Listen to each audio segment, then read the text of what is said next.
Welcome everyone. Some of our clients pay their contractors through ADP Run. The system works very well, and one of the benefits on top of direct deposit is that the contractor can access a copy of their 1099 and pay history directly from the system. This means you no longer have to wait all month in January to get your 1099. In this video, we're going to show you how to access this in under 5 minutes. Now, in order for this to work, you have to have given the company you are contracting your email address. They then have to invite you to have access. In this video, I'm assuming that these two steps have already happened. If not, contact the company and ask them to add your email address and invite you to get your 1099, and you can have what you need by this afternoon. So let's go ahead and get started. Okay, so there it is. You got the email from your employer inviting you to go ahead and join. So simply open the email, and then you're going to register for employee access.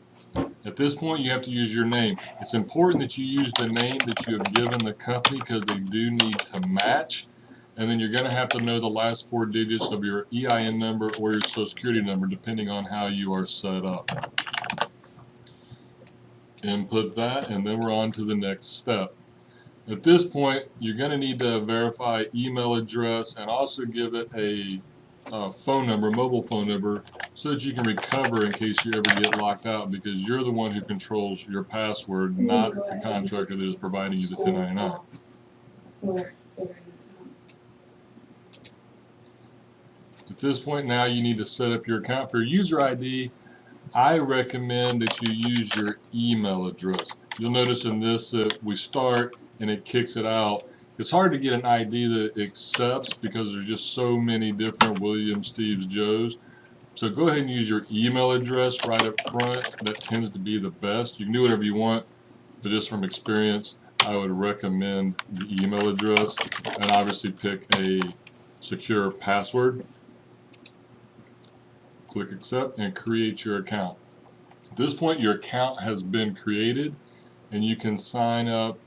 Click the button. You can also download an app from Apple Play or Google Play, or App Store and Google Play.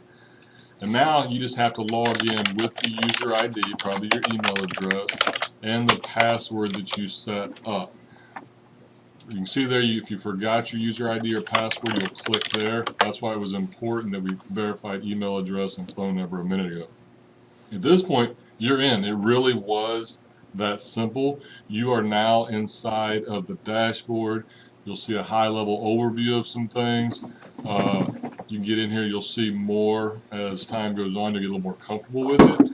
But on the left-hand side, you will see home is the dashboard, and the second is your pay history. If you click there, you will now see on the left, I've got it grayed out because it's somebody's stuff, but you'll see all the recent paychecks as well as what your most recent was, so you can see it.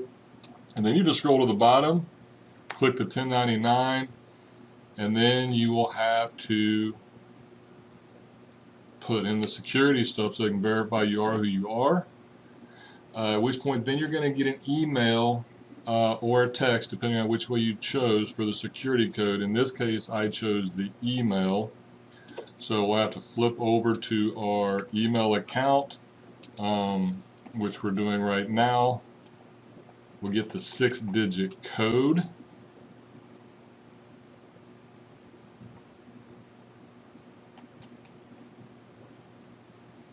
There's the 6-digit code. You will go ahead and key that in to verify you are who you say you are before you get access to this 1099. We key it in, submit code, and there you have it. In just under 5 minutes, we have set up, and you now have access to your 1099. It really can't get any easier, and you don't have to wait. Did they lose it in the mail, or as he sent it? It's all